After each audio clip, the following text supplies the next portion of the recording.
Hello everybody, welcome to my channel English with Visalakshi. Now I have changed it to English with Bala Visalakshi. Right, what am I doing now? I am communicating with you. How am I communicating? I have taken words, I put it together and I am telling you in a way that it will reach you and you can understand what I am trying to tell you. Right. Now today what am I going to tell you? What am I going to do? I am going to tell you what is the function of each of the word that is put together.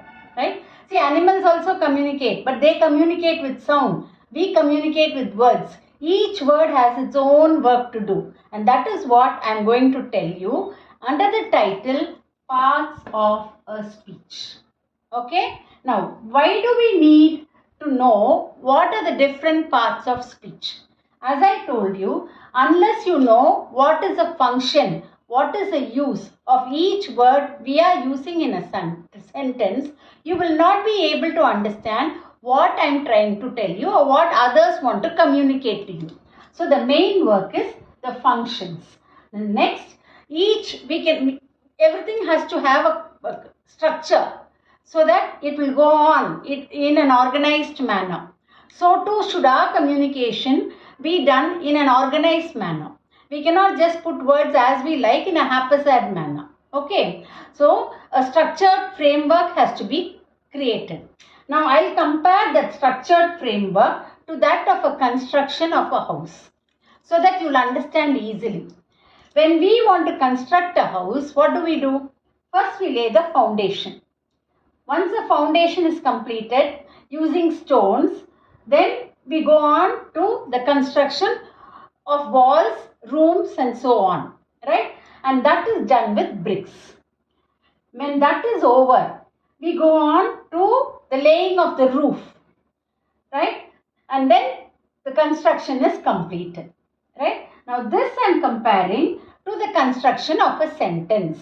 What do? We take words. For example, I'll take a name. I'll say Mary.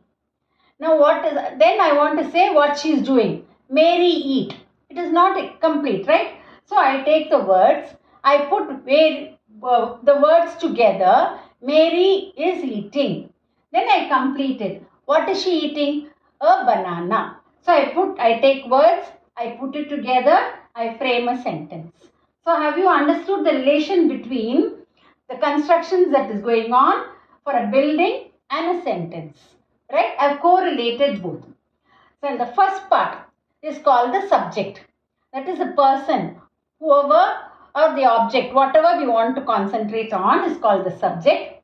The work done is the verb and the completion of the sentence is the object. Okay. So this will help you to understand why we need parts of a speech. Right? Now I'll move on to that. There are 8 parts of speech. I'll take up one by one. I'll just tell you what it is with one example. Okay? First, noun. Noun is a name of a person, place or thing. Vidya, name of a person. Eiffel Tower, name of a place. Eraser, name of a thing. I've just told you what it is. I've not used in a sentence. Next, pronoun. What is a pronoun? Pronoun is a word used instead of a noun. When we talk about the same noun, without repeating it, we will use a pronoun. I've used, what are the different pronouns? I, you, we, he, she, it, they. Now I'll just give you one sentence. Ram participated in Olympics. He won a gold medal. My second sentence is also talking about Ram. So instead of using Ram, we use he. So he is a pronoun here. When I go deep into the topic, I'll tell you more about this pronoun, right? Then adjective. What is an adjective? An adjective qualifies a noun, tells more about a noun. For example, you can say beautiful frock, right? Then you can say pretty dress, handsome man. So similarly, we say we ate a delicious pizza, right? Now here, pizza is a noun. How is a pizza? Delicious. So mouth-watering. Are you able to follow? So adjective qualifies a noun. Verb is an action or an occurrence. Occurrence means happening. So it expresses an action, an occurrence, or a state of being. What he is. How are they? Right? That is state of being. I read a book or I read a book. Read or read is a verb. We celebrate Diwali as festival of lights. Right? So this is a occurrence. We celebrate is a verb over here. He is a doctor. This is a state of being. What is he? He is a doctor. Next is adverb. What is the work of an adverb? It tells more about the verb. It can tell more about a verb. It can tell more about an adverb. It can tell more about an adjective also.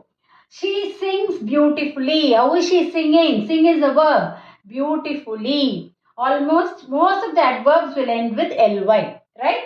Then we rose very early. When did we rise early? Very early, right? Then he spoke in a loud voice. How did he speak? In a loud voice. So an adverb tells more about a verb or an adverb or an adjective. Loud is an adjective over here. Okay. Next comes preposition. Preposition is a word which gives a position of noun or pronoun. It comes before a noun or pronoun and it explains the relationship of the noun or pronoun to the rest of the words in the sentences. Right? A little girl sat. Where did she sit? Under a tree.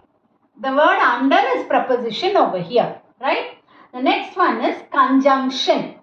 Conjunctions are words that are used to join two sentences or words. The man is poor, but he is honest. This is a sentence by itself. Man is poor is a sentence by itself. He is honest is a sentence by itself. But is used to join these both.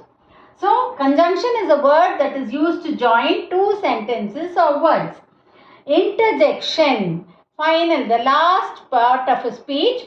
Interjection is a word which is used to express one's emotion. Oh. Or feelings. Oh. Right? Hooray! We have won.